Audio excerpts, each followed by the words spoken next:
Bismillahirrahmanirrahim. Assalamualaikum warahmatullahi wabarakatuh. Innal hamdalillahillazi nahmaduhu wa nasta'inuhu wa nastahdi wa nastaghfiruh. Wa na'udzu billahi min shururi anfusina wa min sayyiati a'malina. May yahdihillahu fala mudilla lahu wa may yudlil fala hadiya lahu. Asyhadu wa nashhadu an la ilaha illallah wahdahu la syarika lah. Wa asyhadu anna sayyidana Muhammadan abduhu wa rasuluh.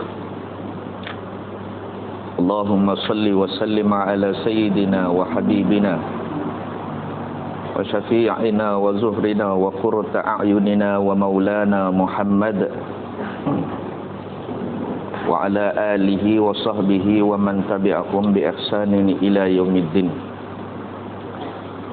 Subhanaka la ilma lana illa ma 'allamtana innaka antal alimul hakim. Wa qala rabbi shrah li sadri wa yassir li amri wahlul 'uqdatam min lisani yafqahu qawli. Wala haula wala quwwata illa billah. Wala haula wala quwwata illa billah. Wala haula wala quwwata illa billah al-'aliyyil 'azim. Allahumma faqihna fid din wa 'allimna ta'wil. Alhamdulillah, syukur kita kehadrat Allah Subhanahu wa taala. Yang pertama sekali kerana kita dijadikan sebagai seorang manusia yang dilahirkan sebagai seorang manusia yang berakal, diberikan ilmu, diutuskan nabi, diutuskan rasul untuk memperbetulkan segala jenis hidup kita supaya senang kita kembali kepada Allah Subhanahu wa taala dengan hakikat kehidupan kita. Setiap manusia mesti, setiap nyawa, setiap yang ada nyawa semuanya akan mati. Yang pastinya yang nama manusia, jin akan kembali kepada Allah antara syurga atau neraka. Jadi apabila kita memikirkan kematian kita, memikirkan hakikat kehidupan setelah kematian kita, bagaimana kehidupan kita di akhirat nanti, bagaimana kita di alam kubur, bagaimana kita di mahsyar, bagaimana ketika mana kita ditimbang segala amalan kita, diberikan rahmat Allah untuk memasuki surga Allah, alhamdulillah, kerana amal soleh kita ketika hidup. Dan kita mohon pada Allah supaya kita dijauhkan daripada kita dicampak ke dalam neraka wal'iyyazubillah. Itulah tujuan kita dihidupkan. Muslimin muslimat yang dirahmati Allah, itulah hakikat kita dihidupkan adalah untuk dimatikan dan dipulangkan ruh kita ini untuk dipulangkan. Wa ilaihi turja'un, dan kepadanya lah kamu akan dipulangkan, iaitu pulang kepada Allah Subhanahu wa taala. Itu sebab bila ada kematian kita kata pulang ke hadrat Allah. Pulang ke hadrat Allah dalam keadaan diterima dengan rahmatnya, ataupun pulang dalam keadaan maghdubi alaihim, yang dimurkai oleh Allah. Renungkanlah bagaimana kehidupan kita selama 40 tahun, selama 30 tahun, selama 60 tahun. Sampai ke usia hari ini, sudahkah kita mengingati, merasai hakikat kehidupan kita? Wa ma khalaqtul jinna wal insa illa liya'budun. Allah sebut, tidaklah aku jadikan jin dan manusia ini untuk beribadah, yakni amal soleh. Muslimin yang dirahmati Allah, alhamdulillah dengan nikmat Islam cara hidup kita. Agama itu adalah cara hidup, bentuk hidup, perilaku kita mengikut lunas-lunas Islam. Itulah agama. Alhamdulillah, dengan nikmat iman, ketetapan, keyakinan hati kita tentang perkara-perkara ghaib, tentang arahan Allah, tentang tegahan Allah, kita tak pernah berjumpa dengan Rasulullah sallallahu alaihi wasallam. Kita tak diberikan kesempatan seperti mana sahabat Nabi sallallahu alaihi wasallam. Tapi kita beriman kepadanya. Apa yang dia kata, yakni Rasulullah sallallahu alaihi wasallam, kita percaya, itulah iman. Dan kita beramal supaya kita kembali bersamanya di dalam syurga kelak nanti. Amin. Muslimin yang dirahmati Allah, alhamdulillah, pagi yang penuh keberkatan, Sayyidul Ayyam, penghulu segala hari. Moga-moga keberkatan dalam ketaatan kita menggerakkan kaki kita, membawa hati kita bersama dengan tubuh dan jasad ini untuk mengkoreksi, muhasabah diri, mencari keredaan Allah Subhanahu wa taala. Kita mengaji ini bukan tentu nak jadi alim, jadi ulama. Kita mengaji untuk kita jadi baik. Tapi kalau Allah nak ubah kita, nak beri kita menjadi alim, alhamdulillah, itu anugerah. Dalam 10 orang, seorang nak jadi alim pun payah sebenarnya. Sebab syarat-syarat dia banyak. Tapi kalau hak merapu tu ramai. Dia main mengaji, dia dengar, dia goreng sendiri. Yang tu ramai. Tapi sebenarnya tujuan kita mengaji adalah untuk mengkoreksi, muhasabah diri kita. Tambah-tambah pengajian yang dinamakan sebagai pengajian tasawuf, tazkiyatun nafs, membersihkan hati, mencari salah diri. Sebab Allah pandang hati kita, bukan pandang jasad kita. Manusia hanya memandang apa yang kita pakai, apa yang kita perlakukan, itu manusia. Tapi Allah tengok hati kita, iaitu keikhlasan melakukan amalan. Cakap slow, step by step ni, satu bukan siapa nak bagi hak lain semua dan main. Mau tak ramai lagi ataupun tak baru duduk berjalan, ke 10 baru kita mula. Muslimin dirahmati Allah. Baik. Untuk mencari keberkatan dalam kehidupan kita, setiap amal kita, apa beza amal dengan bekerja? Sama aja, kita tengok amal bekerja. Bekerja ni lebih kepada dunia, bekerja ni lebih kepada perbuatan jasad, tetapi amal ini lebih kepada akhirat. Perbuatan jasad sama dengan, berserta dengan, seiring dengan hati. Malah kalau hati dia, mulut dia pun tapi hati mengingati Allah, maka dia jadi amalan. Tapi kalau bekerja lebih kepada menggerakkan tubuh. Kita mai ke sini dan kita niat amal, maka dia menjadi satu bekalan kita kepada Allah. Wal asri innal insana lafi khusr illa alladhina amanu wa amilus salihat wa tawasaw bil haqq wa tawasaw bis sabr. Allah bersumpah atas nama makhluk dia yang nama masa. Masa ni dia berlalu, masa ni dia berubah, masa ni mengikut keadaan. Masa inilah akan menetapkan bahawa kematian kita, nama dia ajal, sampai masa. Maka bila kita mempergunakan masa kita untuk mengingati Allah, nama dia zikir. Apa itu zikir?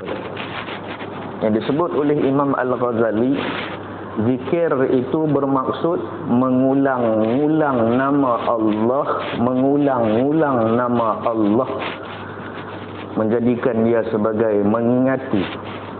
Bukan sekali sebut saja, dia ulang sampai dia ingat. Sebut di lidah sehingga rasa di hati. Dia ulang. Macam kita dulu ulang lagu sampai lekat. Ulang salah orang sampai jadi betul-betul salah. Sedangkan fitnah saja. Itu zikir. Tapi zikir ini lebih tertumpu kepada menyebut nama Allah. Wirid. Sekali lagi kita cerita, sebab saya sambung balik kitab Amalan Mengangkat Darjat, supaya kita diangkat darjat kita di sisi Allah. Apa itu wirid? Wirid adalah susunan zikir, susunan ayat Al-Quran yang dihimpun untuk kita amalkan. Dan ada satu lagi nama dia hizib. Hizib pula adalah himpunan ayat-ayat Al-Quran supaya kita jadikan dia sebagai amalan. Ambil hadis ni sebagai dalil, dihimpun dalam satu masa supaya kita jadikan amalan akhirat kita. Baik. Muslimin, muslimat yang dirahmati Allah. Kita sambung balik amalan mengangkat darjat biasa saja dan selalu kita buat sebenarnya, bermula daripada kita bangun tidur hingga kita tidur kembali. Bermula daripada kita mumayyiz, boleh membezakan baik dan buruk. Baligh itu kewajipan. Mumayyiz ni boleh memikirkan baik dan buruk. Kalau kita dah mula buat umur 7 tahun, dikira dah pahala. Untung kalau ada mak ayah yang boleh didik anak dia berzikir. Untung mak ayah yang ada anak yang boleh ajak anak dia wirid lepas sembahyang. Itu sebabnya digalakkan kita sembahyang berjemaah. Maka imam tadi, bapa tadi atau ibu tadi duduk di rumah, Astaghfirullahalazim allazi la, dia ulang sampai lekat di telinga anak tadi sampai dia boleh bawa pula. Itu sebab zikir lepas sembahyang ni perlu jahar. Apa dia jahar?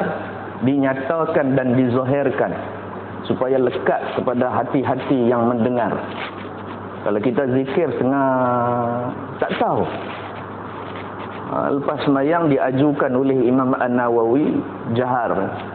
Habis pada sembahyang apa pun, utama dia sembahyang subuh dengan sembahyang maghrib. Si imam tadi akan kata tadi sebagai zikir diulang-ulang supaya lekat pada jemaah. Cuma kena tengok baliklah kalau jadi imam masjid, kalau ada orang yang sembahyang yang menambah ataupun mufaraqah, slow lah sikit sebab mengganggu orang yang sembahyang. Tapi kalau kita di rumah ataupun kita sembahyang sekali siap dengan salam semua bersama, maka imam tadi diajukan zikir jahar supaya lekat di mulut orang yang mendengar. Saya boleh tanyalah, kalau orang lelaki, mungkin juga perempuan, daripada mana kita belajar zikir selepas sembahyang, nama dia wirid, daripada mana? Lepas kita dengar imam duk bunyi sampai lekat di bibir kita. Kalau kata duk suruh pergi cari kitab zikir lepas sembahyang, saya silap pakai tak cari dah kitab tu. Tapi kita lekat. Dari mana kita dapat? Daripada imam waktu kita mula-mula belajar tentang sembahyang. Contohnya tahun 80-an. Contohnya saya sampai hari ini. Zikir sembahyang tadi saya lekat daripada tu imam kampung saya. Bayangkan setiap kali saya berzikir, tu imam tu akan dapat pahala walaupun dia dah meninggal. Faham? Nama dia amal jariah. Apa maksud jariah? Mengalir walaupun dia sudah meninggal. Tu. Jadi ibu yang duduk di rumah ajak anak dia sembahyang berjemaah, boleh tak sembahyang dengan budak yang mumayyiz, yang tak baligh lagi walaupun kecil? Sah, kata Imam Nawawi. Niat imam. Dia duduk tergaru-garu ke apa ke, kita rokok, dia rokok. Kita i'tidal, dia i'tidal, betul dia garu-garu. Tak apalah. Tapi kita teruskan. Buat macam mana yang kita buat, tetap dikira 27 darjat dah. Sembahyang berjemaah di rumah. Ya? Itu kata Imam An-Nawawi. Muslimin yang dirahmati Allah. Kita kita masuk dalam amalan sembahyang maghrib.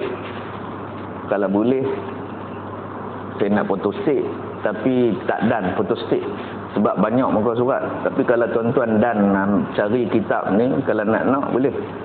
Kitab dia Amalan Mengangkat Darjat, karangan adinda saya Ustaz Jafri Abu Bakar Mahmudi. Dia ni kerak masuk TV. Baik. Yang pertama, bila masuk maghrib, tak masuk maghrib, menanti untuk solat maghrib secara berjemaah pi masjid awal, pi surau awal, ataupun duduk di rumah, tunggu waktu maghrib tadi. Kalau duduk di masjid, buat tahiyatul masjid. Bagi yang berpuasa sunat, boleh berbuka ringan, bukan melantok. Buka puasa ringan, ambil kurma, ambil ayam ke, susu ke, cakap tu je. Ini sunnah Nabi SAW. Kita tunggu maghrib. Kalau buka puasa 8.30 orang boleh mayang maghrib. Wailbul ghuyub dah pun. Nak ghuyub dah mayang lepas maghrib tadi tu. Nah, jaga-jaga. Pelan-pelan kita ajak diri kita, bukan tak boleh buat drastik, tak boleh. Tak lagi orang kata apa pula. Berbuka dengan sesuatu yang ringan, sebaik saja berkumandang azan buka. Yang kedua, mengerjakan sunat qabliyah maghrib. Yang ni ada khilaf pendapat. Ada hadis kata Nabi terus sembahyang maghrib, Nabi tak mayang qabliyah, mengikut keadaan. Sebab itu dipanggil zuruf wal adat dalam bab fiqh. Di tempat kita, azan maghrib dengan azan isyak luas, lama. Itu sebab boleh sembahyang qabliyah.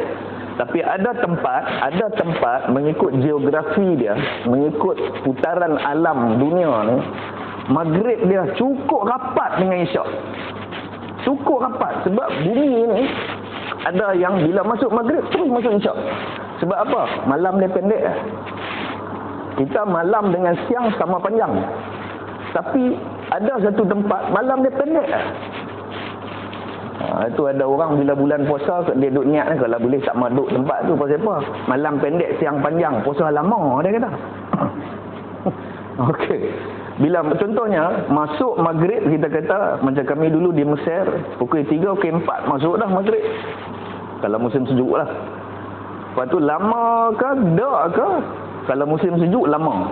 Kalau musim panas, boleh kena getah. Musim panas, siang lama, malam pendek. Pendek lah. Maka yang ni jaga-jaga. Yang ni kena mayang maghrib terus. Ada hadis dia, yang Nabi terus mayang maghrib dalam keadaan nampak lagi tempat memanah bulai tu. Okey, tapi kita suka meralik. Sebab apa? Sebab keadaan kita maghrib dengan isyak terlalu panjang. Takut, bukan pasal apa. Kalau tempat-tempat yang maghrib dengan isyak terlalu rapat masa dia, takut duk ralik buat sembahyang qabliyah, bangkit-bangkit nak sembahyang maghrib, masuk dah isyak. Puah.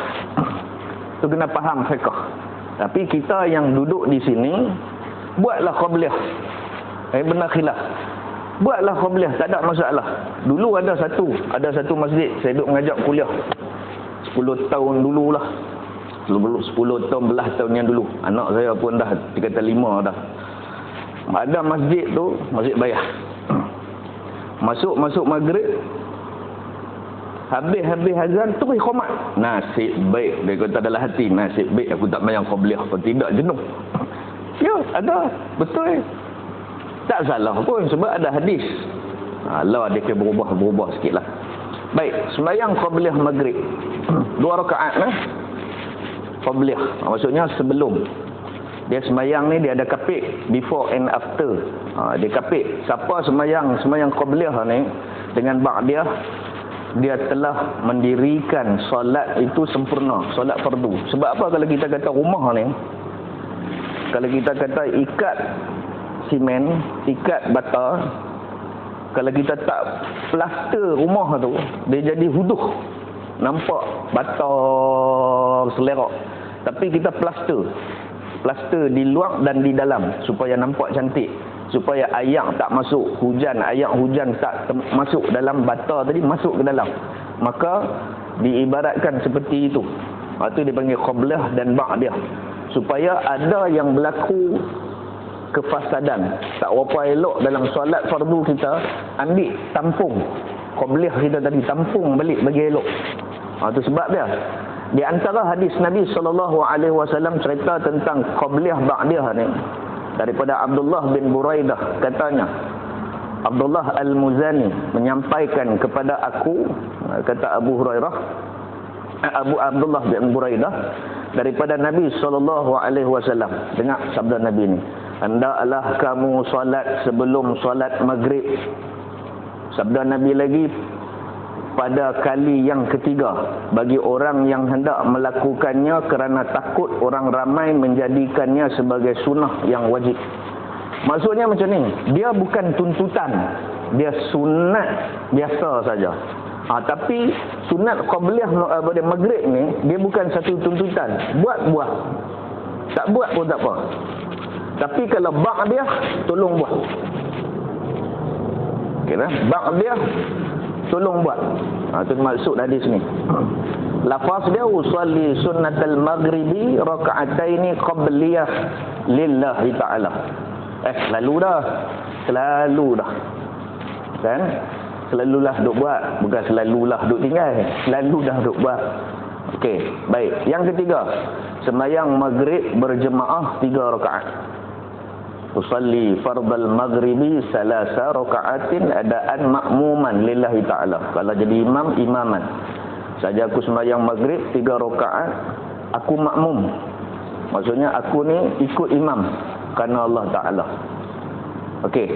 Baik, yang keempat, wirid Qusaisyah. Apa dia wirid Qusaisyah? Selepas sembahyang maghrib. Dengar, selalu kita buat dah. Ada dia panggil Qusaisyah. Wirid Qusaisyah. Apa dia? Jangan tinggal.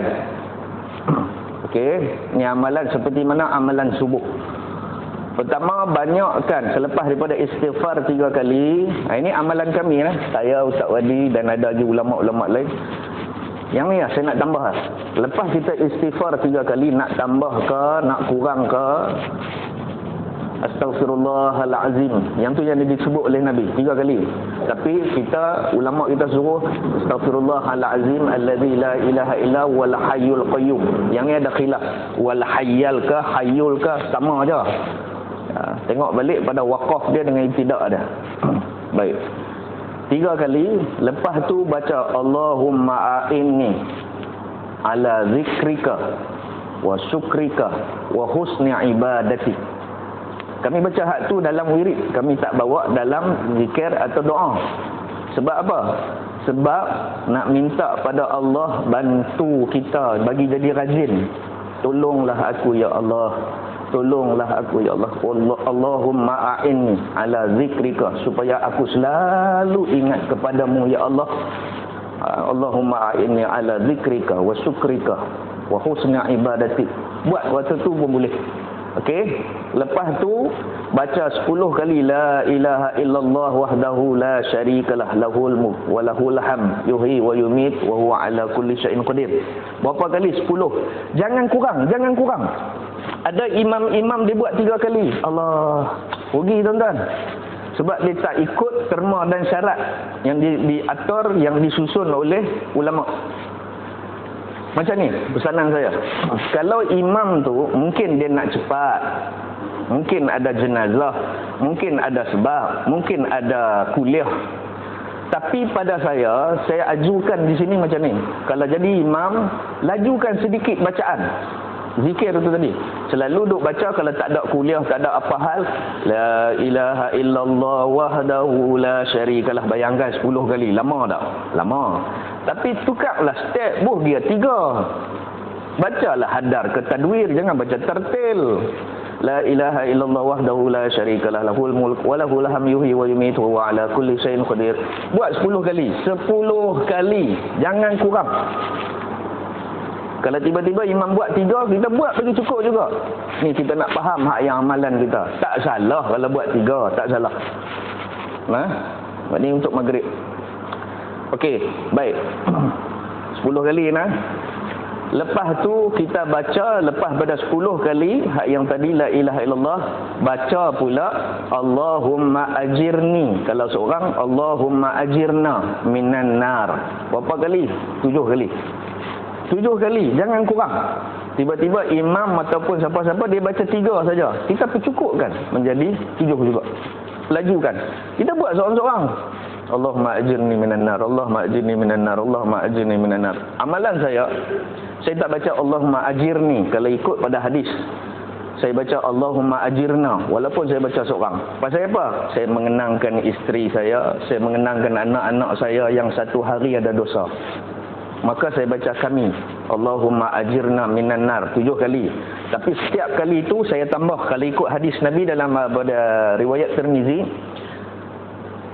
yang Nabi baca Allahumma ajirni minan nar wa as'aluka jannah. Yang itu saya tambah. Saya akan baca contoh Allahumma ajirni minan nar wa as'aluka jannah. Allahumma ajirni minan nar wa as'aluka jannah. Tapi saya baca ramai. Allahumma ajirna minan nar wa nas'aluka jannah 7 kali. Wa nas'aluka jannah ataupun wa as'aluka jannah. Apa maksud dia? Ya Allah, peliharalah aku daripada api neraka 7 kali. Kata ulama, sebab apa kita kena baca 7 kali? Sebab pintu neraka ada 7. Kita tutup semua pintu neraka tersebut.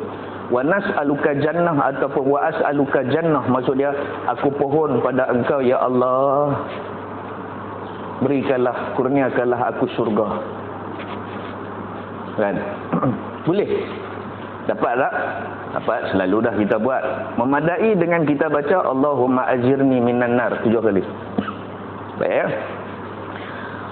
Yang kelima, membaca bacaan ini sebanyak 3 kali pada setiap sembahyang fardu, termasuk sembahyang maghrib. La ilaha illallah Muhammadur Rasulullah fi kulli lamhatin wa nafasin adada ma wasi'a fi ilmillah. Dulu saya bagi dah amalan ni. Selepas sembahyang maghrib, selepas sembahyang asar dengan subuh. Ini amalan guru kami Abina Syekhuna Syekh Nuruddin Marbu Al-Banjari dan juga amalan para tarikat. La ilaha illallah Muhammadur Rasulullah fi kulli lamhatin wa nafasin adada wasi'a fi ilmillah. La ilaha illallah Muhammadur Rasulullah fi kulli lamhatin wa nafasin adada ma wasi'a fi ilmillah. 3 kali. Okey. Nah, apa maksud dia? La ilaha illallah Muhammadur Rasulullah. Tiada Tuhan selain Allah, Nabi Muhammad itu pesuruh Allah. Kita niat dalam tu pahala bacaannya pada setiap kerdipan mata kita, pada setiap helaan nafas kita tarik dan lepas. Sebanyak itulah la ilaha illallah Muhammadur Rasulullah itu berkumandang. Maksud banyak mana? Berapa kali dah kedip mata ni? Kena hak laki pula tengok hak segak. Kedip tu dia sebelah je lah. Tu nak jadi dosa lah. Tak payahlah. Hak yang kedip mata kita berapa kali? Tak tahu banyak mana. Yang kita tarik dan helaan nafas kita. Tambah-tambah naik tangga pula. Lagi kerak. Maka la ilaha illallah tu Allah jadikan dia pahala pada kita. Contohnya, kita nak jogging, kita nak apa? Sebelum tu la ilaha illallah Muhammadur Rasulullah fi kulli lahati wa nafasin ada wasi'a fi ilmillah. Lepas tu kita jogging. Berapa kali dah kita? Maka dikira sebagai amalan setiap kali kita menghela nafas. Nah, 3 kali ya. Ingat dah lagi? Nak ulang lah. La ilaha illallah Muhammadur Rasulullah fi kulli lamhatin wa nafasin adada ma wasi'a fi ilmillah. La ilaha illallah Muhammadur Rasulullah fi kulli lamhatin wa nafasin adada ma wasi'a fi ilmillah. La ilaha illallah Muhammadur Rasulullah fi kulli lamhatin wa nafasin adada ma wasi'a fi ilmillah. Buat 3 kali lah. Tapi kalau boleh banyak, alhamdulillah. Isi kita. Isi apa tu? isi supaya kita jangan lalai dengan dunia. Yang kedua, bekalan kita ke akhirat nanti. Sebab timbangan la ilaha illallah afdalu zikri fa'lam annahu la ilaha illallah. Semulia-mulia, selebih-lebih kelebihan adalah la ilaha illallah. Baik, yang keenam, itu setiap amalan pada setiap ni tadi saya kata la ilaha illallah. Kemudian selepas solat ba'diyah maghrib, lepas kita buat sembahyang ba'diyah 2 rakaat, hadis dia mana? Ada hadis dia daripada Ibnu Umar radhiyallahu anhuma, balik redha Allah pada anak dia Abdullah dan juga Sayyidina Umar, redha Allah ke atas mereka dua beranak. Aku solat bersama Nabi SAW, kata Ibnu Umar, 2 rakaat sebelum zuhur. Ni Ibnu Umar kata 2 rakaat sebelum zuhur, 2 rakaat selepas zuhur, 2 rakaat selepas maghrib. Tu saya kata tadi hak yang sebelum maghrib tu tak berapa dituntut. Tapi selepas maghrib ni dituntut 2 rakaat selepas isyak. Yang ni waktu-waktu yang dituntut buat solat sunat ba'diyah. Zuhur lagilah. Begitu juga asar ba'diyah pun dituntut. 2 rakaat selepas solat Jumaat. Lepas solat Jumaat buat 2 rakaat. Adapun maghrib dan isyak di rumah Rasulullah sallallahu alaihi wasallam. Ini qabliyah ba'diyah sembahyang sunat kebanyakan Rasulullah buat di rumah. Rasulullah tak buat di masjid. Tapi kalau keadaan kita yang jauh daripada masjid dengan rumah, buatlah di masjid. Takut saya lagi qabliyah ba'diyah kita buat di rumah, contohnya qabliyah kita buat di rumah. Lepas azan kita buat di rumah. Jalan-jalan pi naik kereta ke naik motor pi masjid, orang bagi salam dah maghrib, ambil dah tahu kata jauh dah suruh buat di rumah. Tu kena tengok fiqh dia juga, keadaan Nabi, rumah Nabi ni tu makam dia dengan mihrab kan jauh mana. Nabi buat lepas-lepas Bilal azan, Nabi terus sembahyang dalam rumah dia, rumah Aisyah. Nak buat macam tu boleh kalau rumah dekat. Lepas tu habis-habis sembahyang sunat, pilah masjid. Yang tu sunnah yang sebenar. Itu sebab tuan-tuan, untuk orang lelaki, itu sebab pasal apa lepas kita sembahyang mana-mana fardu kecuali subuh dengan pada asar lah, buat qabliyah ba'diyah pula tadi mengikut mana pula dah. Lepas sembahyang apa-apa pun selain pada asar, selepas maksudnya ba'diyah, kita ubah tempat sikit. Betul? Lepas pada kita sembahyang fardu dengan imam ke, kita sembahyang infirad ke, seorang diri ke, kita ubah tempat sikit. Ubah tadilah kias kepada takwil daripada hadis Nabi yang Nabi balik rumah tu. Tu kita ubah tempat sikit. Ubah sikit lah. Tapi kata Imam An-Nawawi, kalau tak mampu kita ubah tempat sebab nak ambil sunnah Nabi sembahyang ba'diyah di rumah, maka kata Imam An-Nawawi, kalau tak mampu untuk ubah tempat, crowd terlalu banyak, orang terlalu ramai, masjid ke, Masjid Nabawi ke, Masjidil Haram ke, orang terlalu banyak, bersembang tentang dunia dulu. Sembang tentang dunia. Dah tak boleh nak ubah dah ni. Sembang tentang dunia, sihat ke, sihat, lama tak nampak, baru tak sihat jumpa, lama tak nampak.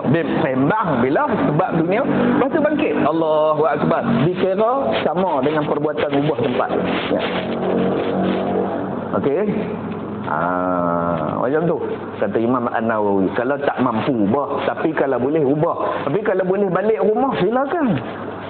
Contohnya orang lelaki lepas kuliah, lepas tu mayang isyak, lepas tu dia balik nak buat di rumah. Tapi yang saya tahu, dia balik rumah, dia singgah Haji Ali, lepas tu dia balik ruyuk ayat tu. Tu yang selalu duduk jadi. Tapi kalau mampu dia balik rumah, dia masuk pergi salam anak isteri apa semua, dia masuk tu dia hampak, Allah saja aku sembahyang ba'diyah, Allahu Akbar, sunnah yang sebenar.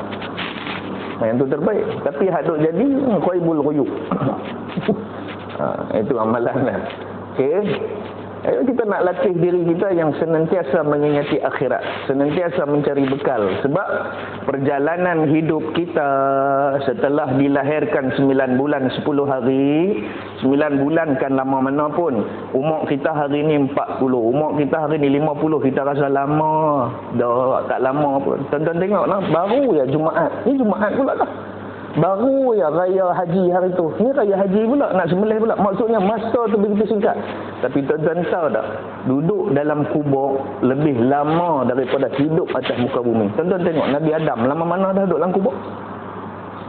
Perjalanan alam barzakh lebih lama daripada perjalanan alam hidup. Perjalanan alam akhirat setelah dihidupkan, kita dihimpunkan, lebih lama daripada barzakh, lebih lama daripada alam hidup. Maka alam hidup inilah, carilah bekal. Carilah kesempatan untuk bawa bekal ke alam barzakh, ke alam mahsyar. Nak menentukan jatuh ke dalam neraka atau selamat berjalan di atas titian Siratul Mustaqim sampai ke pintu syurga. Itu tujuan hidup kita. Jangan sikit-sikit duk kira nak rekah orang, duk sikit kira hasad dengki, duk sikit kira nak riak, duk sikit kira tak puas hati dengan orang. Itu kehidupan sebenarnya. Usaha dah. Siapa diri aku tak mampu amal. Jangan duk sama-sama mengumpat pula. Yang tu nak bawa ke neraka. Hasad dengki. Hasad dengki ni saya nak pesan elok-elok nak. Orang yang hasad dengki ni orang yang tak redha dengan Allah. Siapa yang ada hasad dengki ni orang yang tak redha dengan Allah. Allah dah takdirkan dia dapat kereta Mercedes. Allah dah takdirkan dia dapat iPhone. Berapa pro tu. Allah takdirkan dia segak. Allah takdirkan dia ada suara yang sedap. Allah takdirkan. Duk dengki buat apa? Tu takdir Allah pada dia.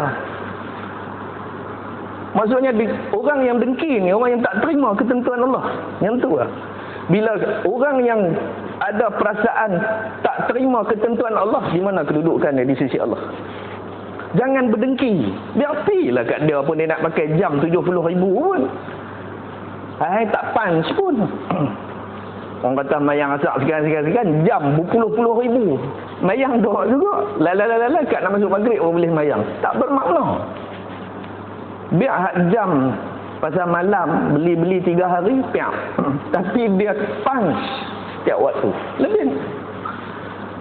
Tu duit lebih lagi dia boleh sedekah. Contoh hak itu tak rasa pula. Aku tu ustaz kata. Tak tu pun tak sah pula. Jangan. Saya sebut ni umum. Muslimin yang dirahmati Allah. Itu tentang harta-harta kita yang kita beli semua kena dihisap. Baju kita beli mahal, sekali dia pakai, jaga, tu nak dihisap. Berapa almari dah. Tema kenduri warna hijau. Kenduri hak ni warna purple. Tema tu.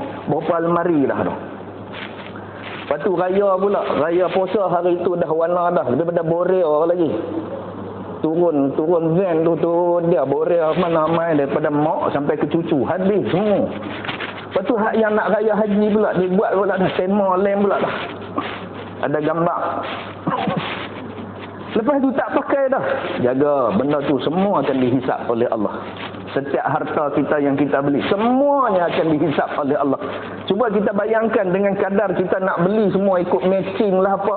Duit tu kita sedekah fisabilillah. Duit tu kita sedekah pada masjid. Duit tu kita guna pada anak yatim. Duit tu kita gunakan untuk pusat pengajian. Berapa banyak dah bekalan kita ke akhirat. Mau duk fikir tu ya. Ni nak raya haji dah. Dia fikir juga nak matching tak matching. Tak dan. Allah. Okey, baik. Ba'diyah maghrib. Buatlah ba'diyah maghrib tang mana pun. Berubah tempat, tak boleh berubah tempat, bercakap tentang hal dunia dengan orang sebelah dan sebagainya, baju bangkit. Nak bersalam ke apa ke, baju bangkit. Maksudnya tu hal dunia, bangkit. Bangkit sembahyang. Saya tak boleh bangkit dah. Biasa kalau saya duduk saya tak boleh kepak. Sembahyang sunat boleh duduk. Sembahyang fardu jangan. Bangkit juga semampu mungkin. Tak ada bagi ada kerusi dan sebagainya. Sembahyang sunat, sihat ke tak sihat ke apa ke, duduk boleh. Dah malas nak bangkit, buat sembahyang. Cuma pahala dia separuh saja. Saya betul faham nah? Baik. Yang ketujuh. Sekiranya ada majlis pengajian, kuliah di surau atau masjid, sangat baik untuk kita ikut serta. Ikut. Saya ucap tahniah lah. Tahniah dan syabas pada ibu-ibu, orang perempuan. Dia rajin mengaji. Hak laki dia balik lok sikit. Dia tak apa nak mau nak bab mengaji. Kan? Itu yang sebab bila jadi imam PKP hari itu, suami jadi imam. Baca, qul ya ayyuhal kafirun la a'budu ma ta'budun, tak tahu cari jalan nak keluar tak boleh. Ada ulang la a'budu ma ta'budun wala antum la a'budu ma ta'budun. Lalah isteri dia yang rajin mengaji, siap tegur lah tu. Wala antum a'buduna ma a'bud lakum dinukum. Oh, bunyi di belakang. Lalah mayang pula hak kedua, hang lah jadi imam. Puas bodoh orang lelaki macam tu. Mana boleh perempuan jadi imam? Okey, sebab apa? Orang perempuan ni sabas. Tahniah pasal dia rajin mengaji. Rajin mengaji. Saya ni hampir tak menang tangan. Zat-zat minta zat-zat minta ni, tak tanya suami izin ke tak? Yang tu je lah. Baik. Mana yang kata tunggu Ustaz di surau atau masjid kalau ada kuliah pengajian. Kalau ada hal-hal penting, tak apalah. Ini untuk orang lelaki lah. Berada di dalam majlis ilmu sangat besar ganjarannya. Cukup besar ganjarannya. Duduk dalam majlis ilmu. Dalam kitab 40 hadis Imam An-Nawawi yang dinukilkan kembali oleh Syekh Fahmi Zamzam Abuyah, guru kami rahimahullahu ta'ala, ada satu hadis yang berkaitan orang yang tunggu daripada lepas dia sembahyang maghrib, dia buat ba'diyah, lepas tu dia tunggu untuk kuliah, untuk pengajian, atau dia tunggu pun dia untuk zikir saja, nak tunggu sampai masuk isyak. Hadis daripada Abu Darda radhiyallahu anhu qala, saya baca maksud dia terus sana. Aku telah mendengar, kata Abu Darda, daripada Rasulullah sallallahu alaihi wasallam bersabda, barang siapa yang menjalani suatu jalan ilmu, dia pergi majlis ilmu, seperti duduk macam ni juga, selain pada maghrib pun, dia pergi untuk duduk dalam majlis ilmu, walaupun dia non, bukan nama non, walaupun dia main tapi dia main daripada rumah tu, start motor kan, start motor, start kereta, kayuh geret, jalan kaki, lenguh kaki-kaki, dia nak duduk dalam majlis ilmu.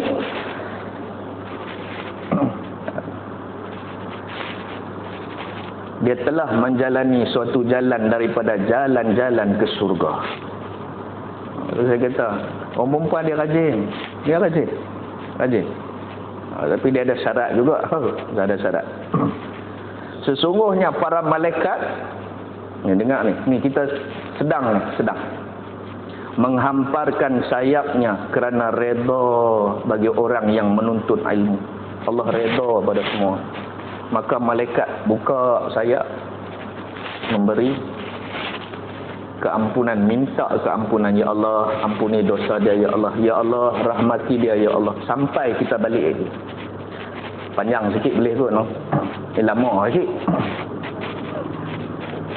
Okey. Tapi kalau orang yang betul-betul, tak apa. Lama pun tak apa. Dah ni kami nak Jumaat pula.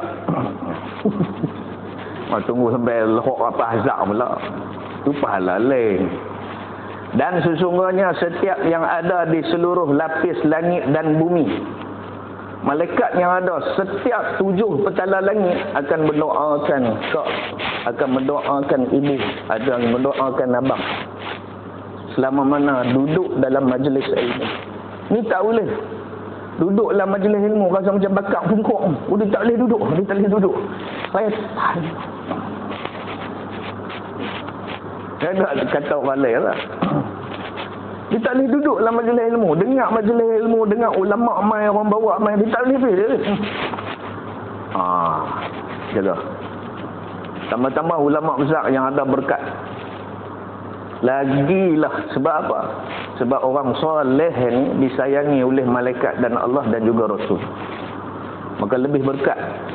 Terus, setiap malaikat yang ada di lapisan langit dan bumi meminta ampun bagi orang yang mengajak. Orang mengajak. Itu dalam kitab Ittihafus Sadah, Imam Az-Zubaydi sebut, ambil daripada kitab Ihya Ulumuddin, karangan Imam Ghazali, kata orang yang mengajak, orang alim yang mengajak, orang yang berjalan untuk pergi mengajar, ikan di laut burung yang terbang, semua mendoakan pada dia. Siapa? Tak, bukan nak kata duduk atas ni duduk sembang. Tak, bukan. Orang lain. Duk doa ke dia. Kalau kata dia naik feri tu, ikan yang duk ikut dia semua mendoakan dia. Ya Allah, ampuni dia, ya Allah. Feri duk tengah jalan. Burung yang duk terbang. Semua makhluk ni duk doa kat dia. Ya Allah, ampuni dosa dia. Tiba-tiba kita boleh duduk dengan dia. Kita dapat tak? Khidmat. Semana dia kita ulama ni kita ikut, boleh ikut. Sebab apa? Sebab dia itu didoakan oleh seluruh makhluk yang ada. Dalam kitab Ittihaf Fusadah diterangkan. Boleh tengok balik kitab Bahrul Mazi jilid 19 dalam bab adab menuntut ilmu. Sulaiman yang dirahmati Allah. Sehinggakan ikan yang ada di laut, burung di darat, itu semua akan doakan keampunan bagi dia. Orang alim yang nak pergi mengajak, yang sedang mengajak tadi. Dan sesungguhnya kelebihan orang alim atas orang abid. Beza orang alim dengan abid. Abid ni orang yang kuat ibadah, tapi dia tak ada ilmu sangat. Okey. Beza orang alim dengan orang yang kuat ibadah seperti kelebihan bulan purnama atas sekalian bintang-bintang. Bulan purnama diibaratkan orang alim, bintang-bintang itu seperti abid yang ibadah. Kita lah yang suka ibadah, suka beramai, tapi kita hanya ambil ilmu saja. Kita tak ada amalan daripada guru yang khusus. Dan sesungguhnya, sambung hadis ni, ulama itu pewaris para nabi. Ini adalah hadis ni. Dan nabi-nabi itu sebenarnya tidak mewarisi dinar, wang ringgit, dan dirham, wang perak, tetapi yang diwariskan oleh mereka adalah ilmu. Tuan-tuan, kita ada ayah, ada dua. Dalam hidup kita ada dua ayah. Jangan salah faham pula. Kita ada dua ayah. Yang pertama dipanggil ayah nasab, bapa nasab. Bapa yang kita binkan kepada dia, bapa yang kita binti kepada dia, zuriat keturunan, dipanggil bapa nasab. Yang harta dia kita warisi dan sebagainya. Setiap apa yang dia cari nafkah kepada kita, membesarlah kita, itu dipanggil bapa nasab. Yang bapa yang kedua, ingat elok, adalah abul ilm, bapa ilmu. Bapa nasab membesarkan tubuh, bapa ilmu membesarkan ruh. Maksudnya kita ada dua bapa. Siapa yang membesar kita dengan bacaan Al-Quran? Siapa? Tok guru kampung. Maka dia tu bapa kita. Kalau dia tu seorang perempuan, dia ibu kita. Kalau dia doa ajak kita supaya jadi orang soleh, tu bapa ilmu. Kalau ibu seorang perempuan, dia ibu ilmu kita. Hormat dia sama dengan kita hormat ibu nasab. Hormat dia sama dengan bapa nasab kita.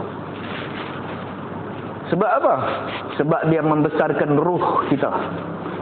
Bapa nasab membesarkan jasad kita, pergi cari duit apa semua. Tapi kalau bapa dengan ibu nasab yang mampu mendidik anak dia dengan ilmu, daripada alim dengan alimah, lagi terbaik. Itulah bapa nasab, itulah bapa ilmu bagi dia. Ada tok guru, dia ada anak dia tadi, siapa guru dia? Pak dia sendiri.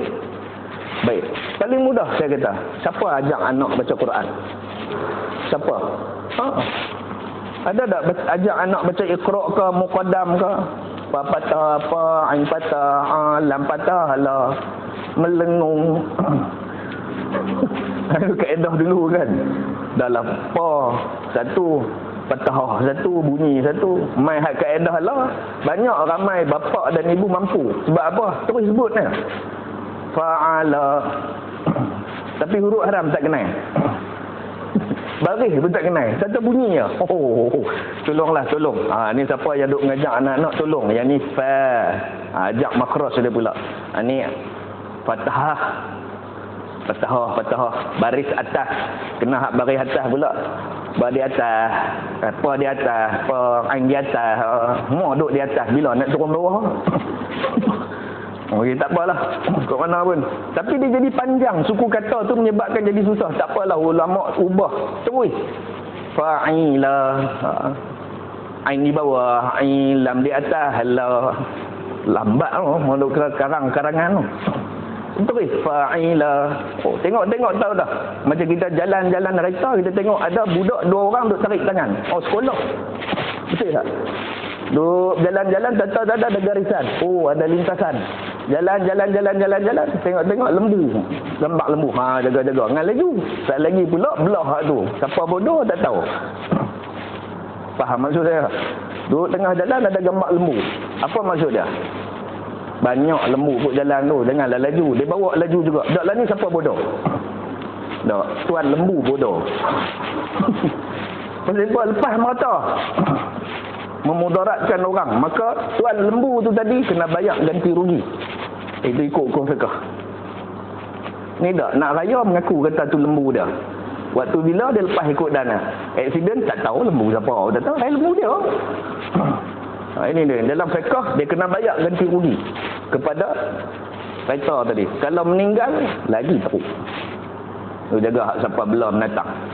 Okey, muslimin yang dirahmati Allah. Maka barang siapa yang mengambil ilmu berarti dia telah mengambil habuan yang paling sempurna, yakni akhirat.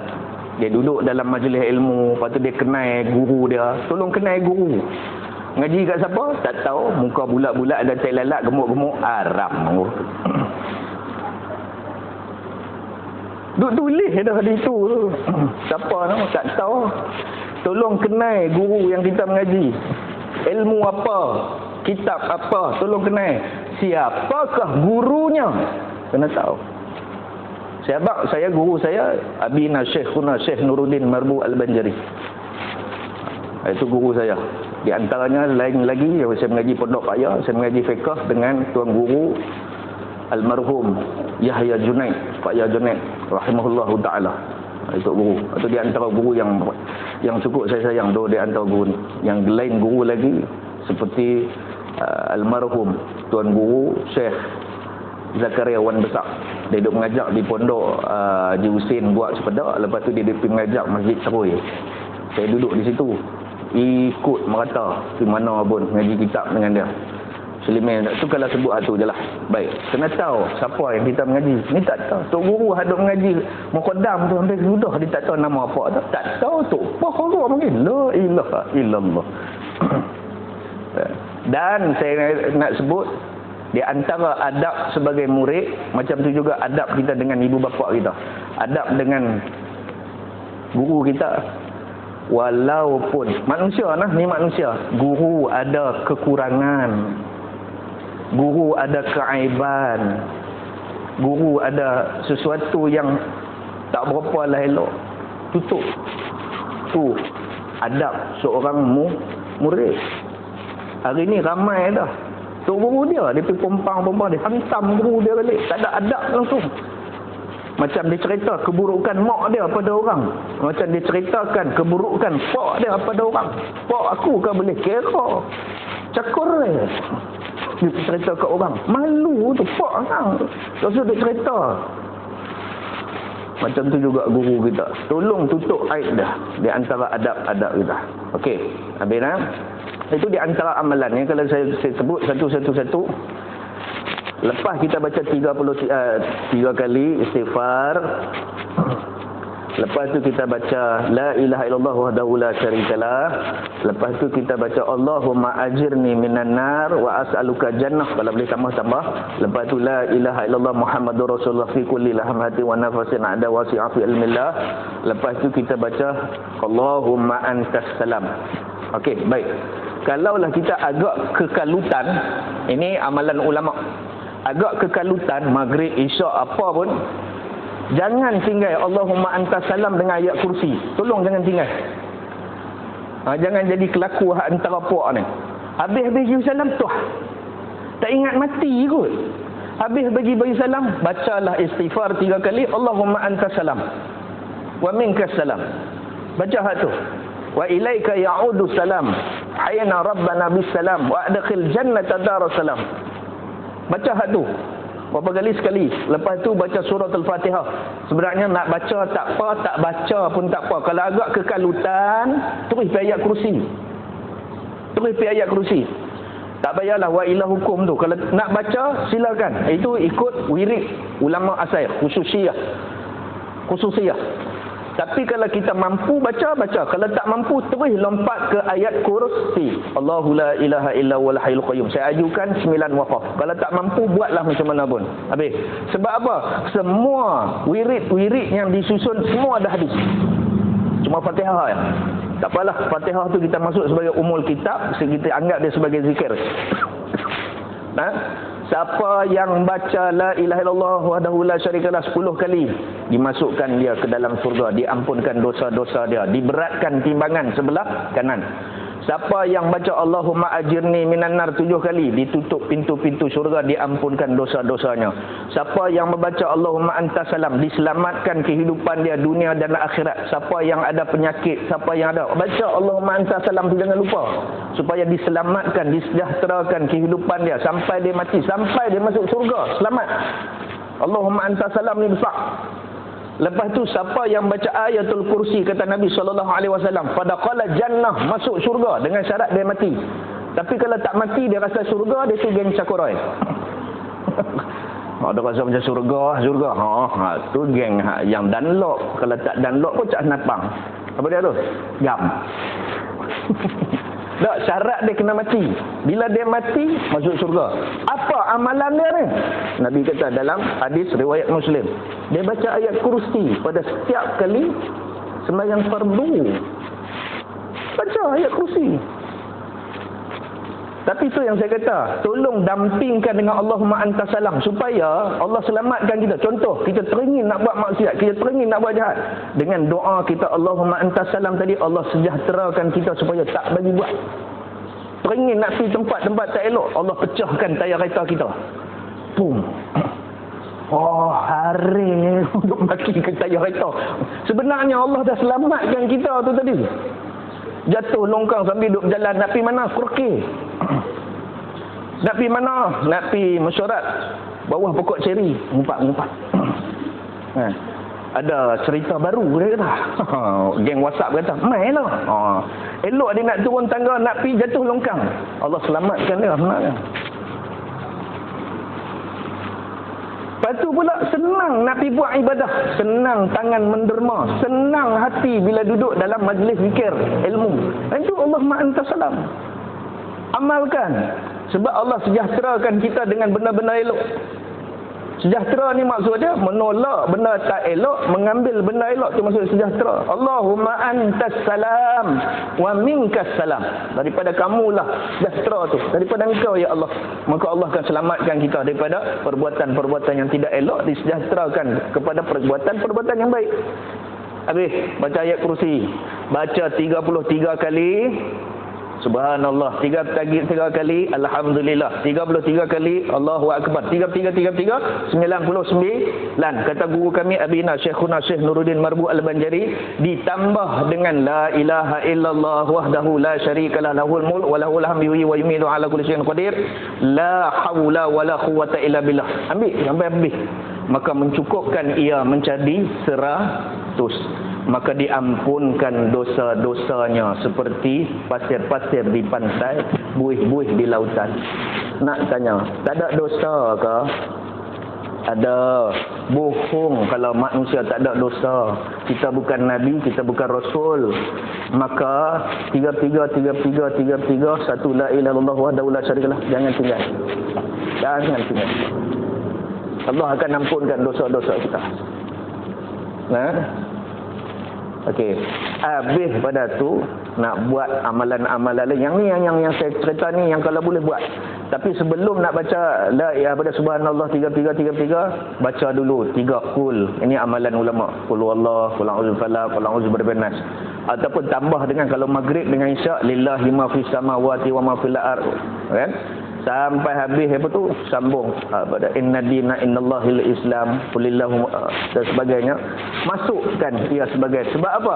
Sebab untuk memberi mudah hidup kita beribadah dan bekerja dalam hidup dan memudahkan kita di alam kubur, memudahkan kita di alam mahsyar, dimudahkan, diberatkan timbangan di sebelah kanan, sehinggalah kita dihimpunkan di haud Nabi, iaitu telaga Rasulullah sallallahu alaihi wasallam. Siapa yang dapat amalan sebelah kanan, dia akan berhimpun di telaga Rasulullah sallallahu alaihi wasallam. Siapa yang dapat catatan amalan dia sebelah kanan, selepas dihisap, dia beruntung, dia akan berhimpun di haud Nabi. Haud ni maksudnya telaga-telaga yang semua Rasul ada. Cuma kita, telaga kita Kautsar, kita akan berhimpun di situ. Semua ahli-ahli syurga akan berhimpun di situ dulu. Dan ada di antaranya 70,000, ada kata puluhan ribu, tak tidur situ dah, terus masuk syurga. Ada juga di antara umat Nabi Muhammad. Tak apalah, kita cerita hak yang duduk di haud, duduk di telaga, berhimpun di telaga tersebut, kita akan berjumpa seluruh keluarga kita. Tapi kalau hak yang kelima sebelah kiri, sorry, tolong banyakkan amalan-amalan. Bila dengar kata amalan ni memudahkan alam kubur, beramai. Dengar kata yang ni amalan ni memudahkan kita di mahsyar, beramai. Sebab kita semua akan mati. Semua kita akan pergi sana. Semua kita akan masuk ke dalam liang yang penuh dengan kegelapan. Semua kita akan dibangkitkan dengan tiada apa pun seutas benang, yang hanya mengharap rahmat Allah. So hari ini tackle Allah elok-elok dengan amal soleh, amal baik. Dengar benda tu baik, beramailah. Dengar benda tu elok, beramailah. Dengar benda tu tak elok, tinggalkanlah. Itu kehidupan yang sebenarnya. Baik, sejam saja orang bagi. So kalau nak tambah lagi, saya terpaksa tambah waktu isyak pula, jadi 2 jam pula. Lepas tu non terus lah. Saya berhenti dulu takat ni dulu, sejam dulu, sebab ada lagi yang saya perlu buat. Saya minta ampun, minta maaf kalau ada terkasar bahasa. Kalau siapa nak boleh beritahu saya kitab ni. Saya order kat Ustaz Jafri lah, sebab dia ada penuh, siap dengan ada jadual-jadual apa yang perlu dibuat. Tapi jangan beli kitab, duduk di situ, duduklah dalam tu, tak mau. Jadi bagi ada kitab, duduk dengan kita, duduklah kereta, nak buat apa, tak nak buat apa, sampai lekat di atas diri kita, tak payah abang dah, lepas ni buat apa, lepas ni buat apa. Macam dia jadi rutin kita. Hari Jumaat makan chicken chop, hari Sabtu lamb chop, hari ni KFC. Amboi, hak tu ingat. Hak tu untuk dunia, yang untuk akhirat, Jumaat apa perlu aku buat, sekian. Dan saya ajukan sebelum habis, banyakkan membaca Qul huwallahu ahad, paling kurang 100 kali hari ni. Orang lelaki tentu juga, sebelum tunggu Jumaat masuk, baca. Pergi saat lagi masjid, baca Qul huwallahu ahad. Dia panggil Samadiyah. Samadiyah sempena nama surah Al-Ikhlas. Tadi dia ada Allahu Samad, dia panggil Samadiyah. Buat 100 kali. Kalau kata kita baca 3 kali, sama dengan amalan khatam satu Al-Quran. Jangan kata macam ni pula, aku baca 3 kali, cukuplah khatam Quran. Tak payah ada duk khatam-khatam banyak-banyak. Ini sebagai amalan akhirat. Kan? Tak payah mengaji Iqra', tak payah mengaji Muqaddam. Baca 3 kali Allahu Ahad, khatam lah. Hang khatam berapa kali? Boy. Macam pergi haji, dia naik haji setiap hari. Main dam. Jangan ada buat itu. Amal asal kena buat juga. Cuma amal atas pahala fadilat buat. Kalau baca 3 kali Qul huwallahu ahad, sama dengan pahala khatam sebuah Al-Quran. Bayangkan kalau kita baca 100 kali. Allah. Duduk saja-saja sebelum masuk Jumaat. Lepas tu pula untuk orang lelaki, lepas daripada sembahyang Jumaat, lepas istighfar 7 kali Fatihah, 7 kali Qul huwallahu ahad, 7 kali Qul a'udzu falaq, 7 kali Qul a'udzu birabbin nas. Kata Imam An-Nawawi dalam kitab Al-Azkar, siapa yang baca 7 akan diampun dosa dia sebanyak seminggu yang lepas. Tapi untuk orang lelaki lah. Tapi cuma nak pesan kat kak-kak macam-macam, pesan kalau ada suami, ni, jangan balik lagi. Baca 7 kali dulu. Kalau tak baca, jangan balik. Tak balik lelaki dia. Di rumah lagi sekian masa. Kita ni, bukan kita lah, orang perempuan ni, kita pula. Orang perempuan ni sebenarnya dia tak payah buat amal sangat. Dia sebagai penegur, pemberancang suami dia. Tengok-tengok ke-12 abang, abang boleh pi lah kot, dapat seekor unta. Sedekah tu. Nak sedekah tak ada duit, seluk-seluk warna biru wow bulan. Seluk-seluk belah ni pun warna biru wow bulan. Bila nak boleh sedekah dengan nilai yang banyak? Suruh suami piawai. Siapa yang piawai, malaikat akan catat dia telah bersedekah seekor unta. Ni, sat lagi ni. Abang dah lah tak ada duit, sedekah pun tak ada. Pi masjid awal, seolah-olah sedekah seekor unta. Lambat sikit, seekor lembu. Lambat sikit lagi, seekor kambing. Lambat sikit lagi, seekor ayam. Lambat sikit lagi, telur. Lambat lagi, qalu inna lillahi wa inna ilaihi raji'un. Orang komat baru dia nak pi. Nah, ni sat lagi. Maka perempuan ni dia pemberansang kepada lelaki-lelaki yang soleh tapi kadang-kadang lalai. Aduh ya, maka kena ada ilmu. Lepas tu pesan pula, jangan balik lagi. Tunggu dulu baca hak ni. Dia tolong peringat suami dia. Alhamdulillah. Ni dak. Assalamualaikum warahmatullahi wabarakatuh. Tuit. Baca laki dia dulu bunyi tuit tu. Tu yang duduk semua kat pintu masjid dah. Kok nak duduk belakang tu imam tak payah duduk lah belakang tu imam, kita bukan rati apa sangat, duduk saf pertama tak mau penuh. Tang mana paling ramai sekali masjid? Pintu masjid cukup ramai. Heran pasal apa? Balik awal. Hari Jumaat ni kalau boleh tunggu. Siapa balik paling akhir, maka rahmat Allah, keampunan dia dapat. Maksudnya di sini ialah dia banyak amalan sebelum dia balik. Lagipun hari Jumaat kita Kedah ni bukan ada apa pun, melainkan orang yang kerja ya. Untung bagi orang yang ada keluangan, kelapangan masanya pada hari Jumaat. Dan ada orang disanggup ambil cuti hari Jumaat. Sebab apa? Dia nak tengok akhirat dia. Selama 6 hari dia tumpu dunia, hari Jumaat dia nak tumpu akhirat. Tolong. Bukan tolong saya, bukan tolong dia sendiri. Takat itu saja, minta ampun, minta maaf kalau ada terkasar bahasa, terlajak bicara. Yang baiknya daripada Allah Subhanahu wa taala, segala keburukan itu daripada diri saya sendiri. Aqulu qawli hadza wa astaghfirullah li wa lakum wa lisairil muslimin wal muslimat. Bismillahirrahmanirrahim. Allahumma faqihna fid din wa 'allimna ta'wil ila siratikal mustaqim. Allahumma ja'alna minan najihin wal faizin fid dunya wal akhirah. Allahumma rzuqna mutaba'atir Rasulillah sallallahu alaihi wasallam. Sallallahu ala sayyidina Muhammad wa ala alihi wa sahbihi ajma'in walhamdulillahi rabbil alamin. Wassalamualaikum warahmatullahi wabarakatuh. Wallahu a'lam.